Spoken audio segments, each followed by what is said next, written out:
Guys, welcome to our YouTube channel. అందరూ శివరాత్రి ఎలా జరుపుకున్నారు? ఒక్క పొద్దులు జాగారాలు ఉన్నారా? ఆల్రెడీ తమిళ చూసే ఉంటారు కదా. ఈ వ్లాగ్ వచ్చేసి శివరాత్రి వ్లాగే. మేము మా శివరాత్రి ఫాస్టింగ్ ఎలా జరిగాయి, మా జాగారం ఎలా జరిగిందనేది ఈ వీడియోలో చూసేయండి. ఇది వచ్చేసి శివరాత్రికి ముందు రోజు నైటే వెళ్ళి శివరాత్రి పూజకు కావాల్సిన అన్ని సామాన్ అయితే తీసుకొచ్చేసుకున్నాము.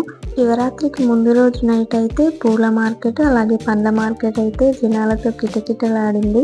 ఇక మేమైతే వెళ్ళి బంతి పూలు, కొబ్బరికాయలు, బెల్లం అలాగే శివునికి ఎంతో ఇష్టమైన గోగు పూలు అవన్నీ అయితే కొనుక్కొచ్చేసాము. ఊర్లలో ఫ్రీగా దొరికే మామిడాకులు కూడా కొనాల్సి వచ్చింది. ఇక మామిడాకులు ఒక మండనైతే తీసుకొచ్చాము, దానికి 10 రూపీస్ అంట. ఇక్కడ బంతిపూలు అయితే కూర్చోడం అయితే స్టార్ట్ చేసేసాను నైటే. పొద్దున్నక హడావిడి ఉంటుంది, పని తీరదనేసి నైటే బంతిపూలు అయితే దండ కుచ్చి పెట్టుకుందామని అయితే స్టార్ట్ చేసేసాను.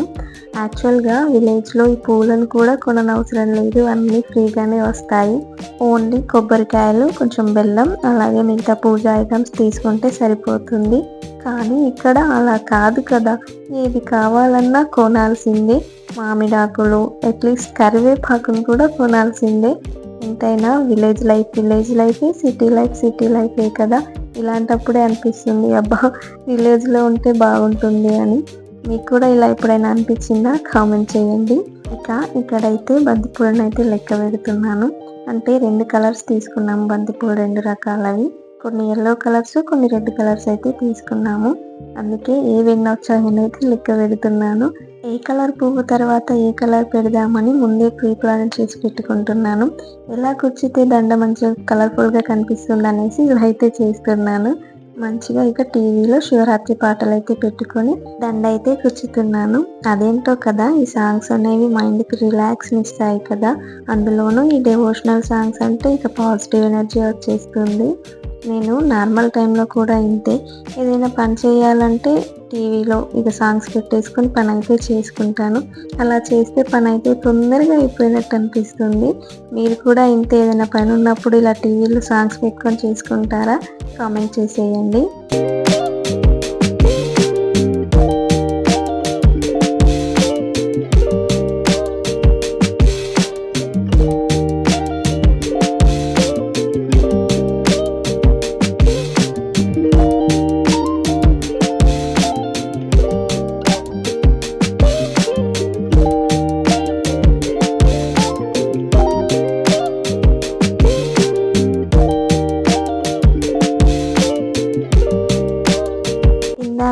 ఎంతో ప్లానింగ్ కొద్దీ ఏ కలర్ పువ్వు తర్వాత ఏ కలర్ పెట్టాలని ప్లాన్ చేసి పెట్టుకున్నా కదా. కానీ ఈ పాటలలో పడి ఒక రకంగా కుచ్చాల్సిన దండలు ఇంకో రకంగా కుచ్చేసాను.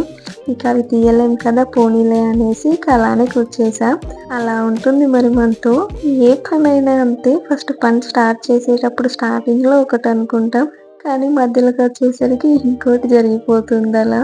ఇక జరిగిన తర్వాత మనం ఏం చేస్తాం చెప్పండి? ఇక జరిగిన దాంతోనే కంటిన్యూ అయిపోవాల్సిందే ఈ పూల దండలాగా.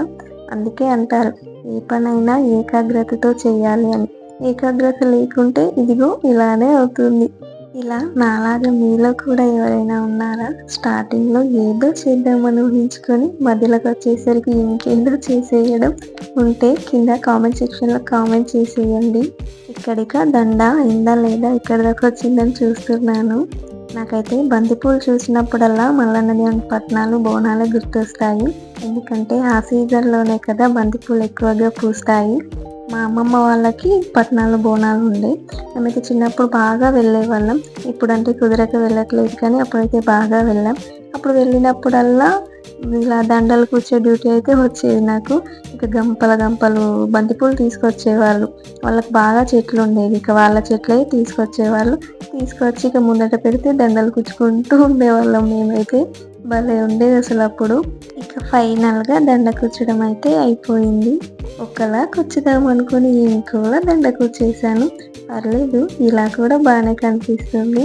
కొన్ని పూలు కూడా మిగిలాయి. ఇక మిగిలిన పూలని, ఆ దండను రెండింటిని కలిపి ఫ్రిడ్జ్లో పెట్టేసి ఇక అప్పటికే నైట్ అయిపోయింది. పొద్దున్నే లేవాలని పడుకుండిపోయాము. పొద్దున 5 నుండే అల్లారం మోగడం అయితే స్టార్ట్ అయిపోయింది. ఇక లేచి ఇంట్లో బయట మొత్తం కడిగేసి ముగ్గులు అయితే వేసాను. మనకు ఎలాగో పెద్దగా ముగ్గులు రావు, వచ్చిన ముగ్గులతోనే మేనేజ్ చేసేస్తా, అది మీకు కూడా తెలుసు. ఇక ఈరోజు అయితే పూలకుండి ముగ్గేసా. ఇంతకీ నా పూలకుండి ముగ్గు ఎలా ఉందో కామెంట్ చేయండి. ఇక ఇంట్లో మొత్తం పని అయిపోయిన తర్వాత గోదావరి స్నానానికి అయితే స్టార్ట్ అయిపోయాము. చిన్నప్పటి నుండి చూస్తున్నా, శివరాత్రి వచ్చిందంటే చాలు గోదావరి స్నానం అయితే పక్కా. గోదావరికి అయితే రీచ్ అయిపోయాం. మేమైతే కాలేజ్ రోడ్ సైడే వచ్చాము గోదావరికి. ఇక్కడ చూడండి, ఇదంతా మొన్న సమ్మక్క జాతర జరిగినప్పుడు ఇదంతా ప్లేస్ వాడుకున్నారు. అందుకే అక్కడక్కడ కొన్ని పొయ్యిలు మొత్తం అలానే ఉన్నాయి.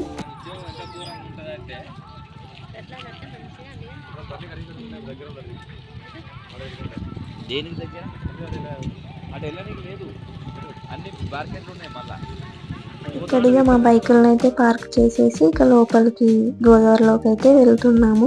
ఇక్కడ చూడండి, ఇసుక మొత్తం పైకి తేలింది. ఇక్కడ నీళ్ళ కోసం అయితే కొద్ది దూరం నడిచినాము. మేమైతే ఫుల్ దూరం నడిచాము. దగ్గరలో లేనే లేవు నీళ్లు. మేము గోదావరికి వచ్చి 8కి వచ్చినామంటే 8:30కి నీళ్ళ కాడికి పోయినాం. అర్ధగంట బట్టి నీళ్లు వెతకడానికి. ఇక ఫైనల్ గా అర్ధగంట తర్వాత నీళ్ళున్న కాడికి అయితే రీచ్ అయిపోయాం. ఇక్కడ మా వాళ్ళైతే కొంచెం లోతుకు పోయి స్నానం చేస్తున్నారు.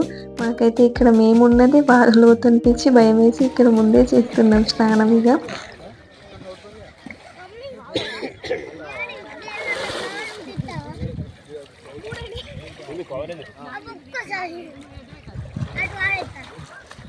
ఇక స్నానం చేసుడు అయిపోయిన తర్వాత ఇక్కడిగా ఉష్కలో శివలింగాన్ని అయితే చేస్తున్నాము. శివరాత్రి రోజు లింగ స్నానానికి వచ్చినప్పుడు ఇలా శివలింగం అయితే చేయాలంట పక్క. ఇక అందుకే చేస్తున్నాం మేమైతే. నేనైతే ఇలా శివలింగం చేయడం ఇదే ఫస్ట్ టైం. పెళ్లికి ముందేమో మనకు పెద్దగా ఇవన్నీ తెలియదు కాబట్టి ఇక మా అమ్మనే చేసేది. పెళ్లి తర్వాత 2 years నుండి శివరాత్రి రోజు వెళ్ళాం గోదావరి స్నానానికి, కానీ అప్పుడు ఇక అత్తమ్మనే చేసేది.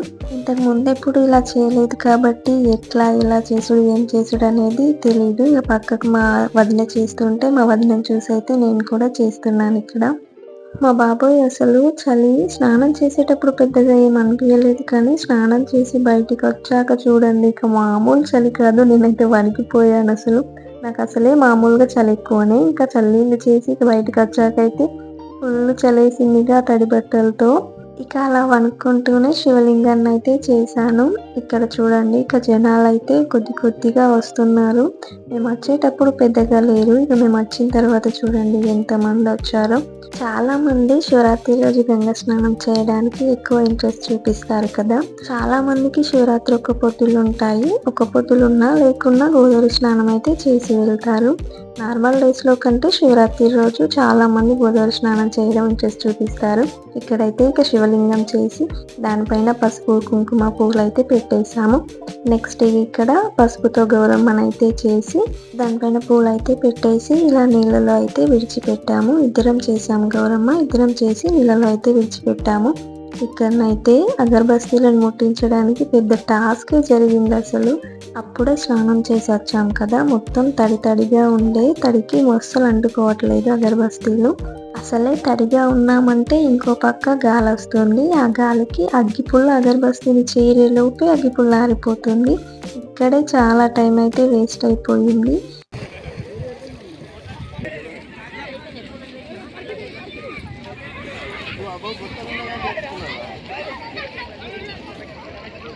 ఫైనల్గా ఇక కొద్దిసేపటికి అటు తనలాడంగా ఇటు తనలాడంగా అగరబస్తీలు అయితే అంటుకున్నాయి. అగరబస్తీలను అక్కడైతే పెట్టేసి ఇక ఫైనల్గా లాస్ట్లో ఇక మంచిగా మొక్క అయితే కొబ్బరికాయ అయితే కొట్టాము.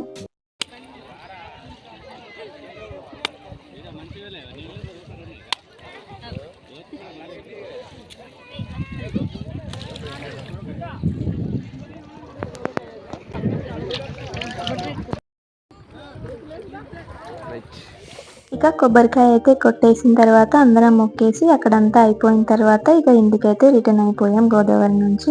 ఇక్కడ చిన్న చిన్న మొక్కలు కనిపిస్తున్నాయి చూసారా, వాటిని అయితే జాగారం దగ్గర దేవుని దగ్గర పెడతారంట. అందుకే ఇక్కడ మా వదిన అయితే దేవుని దగ్గర పెడదామనేసి వాటిని అయితే తెంపుకొచ్చింది. వాటిని ఏమంటారో మాకైతే తెలియదు, అంటే మొక్కలు ఏం పేర్లు అనేది గోదావరిలో ఉంటాయంట. మీకు ఎవరికైనా తెలిస్తే కామెంట్ చేయండి.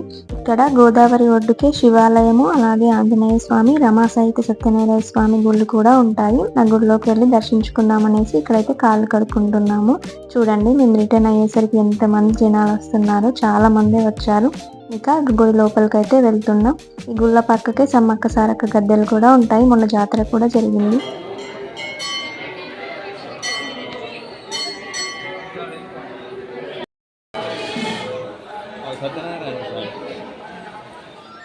ఇక మంచిగా దర్శనం అయితే చేసుకున్నాము. గుడి లోపల కూడా జనాలు చాలా మందే ఉన్నారు. మేము దర్శనం చేసుకొని బయటికి వచ్చేసరికి ఇక్కడైతే అరటి పండ్లు పంచుతున్నారు. ఇక అరటి పండ్లు పంచుతుంటే అక్కడైతే తీసుకున్నాం అరటి పండ్లు. ఇక్కడ ఓన్లీ అరటి పండ్లనే కాదు, మజ్జిగ, పాలు కూడా పంచిపెట్టారు. కానీ ఓన్లీ అరటి పండ్లు అయితే తీసుకున్నాము. పక్కకే టిఫిన్స్ కూడా పెడుతున్నారు, పూరి, కర్రీ, అలాగే ఒక స్వీట్ అయితే పెట్టారు, రవ్వతో చేసింది. కానీ శివరాత్రి ఫాస్టింగ్స్ ఉన్నాయి, అందుకే తినలేదు. ఇక్కడ ప్రతి సంవత్సరం ఇలాగే ఏదో ఒకటి పంచి పెడతారంట, మా వదిన చెప్తుంది. ఇక స్నానానికి వచ్చిన భక్తులందరూ తినేసి వెళ్తారు. మేము వచ్చేటప్పుడు కూడా టూత్ పేస్ట్లు అయితే ఇచ్చారు ఫ్రీగా. ఇక ఫైనల్ గా ఇంటికి అయితే వచ్చేసి డ్రెస్ చేంజ్ చేసుకొని ఫస్ట్ అయితే కొన్ని పాలు అయితే వేడి చేసుకుంటున్నాం. అవి తాగినాకనే మిగతా పని అయితే చేసుకోవాలి. ఇక పాలు తాగేసి మా ఆయన అయితే మామిడాకులు అయితే తోరణాలు కట్టేస్తున్నాడు. ఇక నేనైతే పూజ గదిలోకి వచ్చేసి పూజ గదిని అంతా క్లీన్ చేసి, మేము స్నానానికి వచ్చేటప్పుడే కొన్ని గోదావరి నీళ్ళు అయితే తీసుకొచ్చాము. ఇక వాటితో దేవుని ఫోటోలన్నీ అయితే మంచిగా కడుగుతున్నాను. ఇక వాటిని మంచిగా నీటితో క్లీన్ చేసిన తర్వాత గంధం కుంకుమతో బొట్లు అయితే పెట్టేసి ఇలా పూలను అయితే పెట్టి ఉంచాను. ఈరోజు శివునికి గోగు పూలు పెట్టాలంట. గోగు పూలు అంటే శివునికి చాలా ఇష్టం అంట. అలాగే నిన్న నైట్ మారేడాకులు కూడా కొనుకొచ్చాం కదా, అవి కూడా పెట్టేశాను. ఇక పూలు పెట్టేసిన తర్వాత నెక్స్ట్ ఇక దీపం పెట్టుకునే హారతి ప్లేట్ అవి ఉంటాయి కదా, వాటిని కూడా మంచిగా క్లీన్ చేసుకొని వాటికి కూడా బొట్లు పెట్టేసి ఇక్కడైతే ఇక దేవుని ముందు దీపం అయితే పెట్టేస్తున్నాను.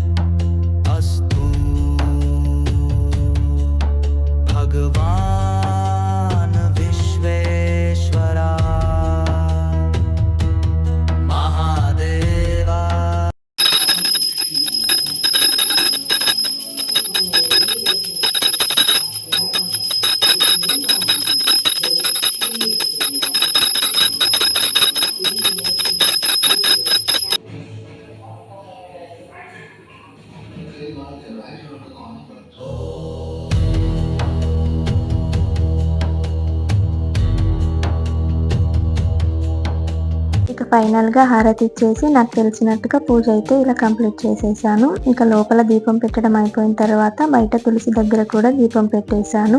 ఇక ఇది శివరాత్రి రోజు పొద్దున జరిగింది. నెక్స్ట్ ఇక ఈవినింగ్ పూజ ఎలా చేసాము, దేవునికి ఏమేం ప్రసాదాలు చేసాము, మా ఫాస్టింగ్ ఎలా జరిగింది, మేము జాగారం ఎలా చేసాము అనేది నెక్స్ట్ వీడియోలో చూపిస్తాను. నైట్ కొన్ని టెంపుల్స్ కూడా వెళ్ళాము, అదంతా నెక్స్ట్ వీడియోలో చూపిస్తా. మీరైతే ఈ వీడియోకి లైక్ చేసి మన ఛానల్ని సబ్స్క్రైబ్ చేసుకోండి.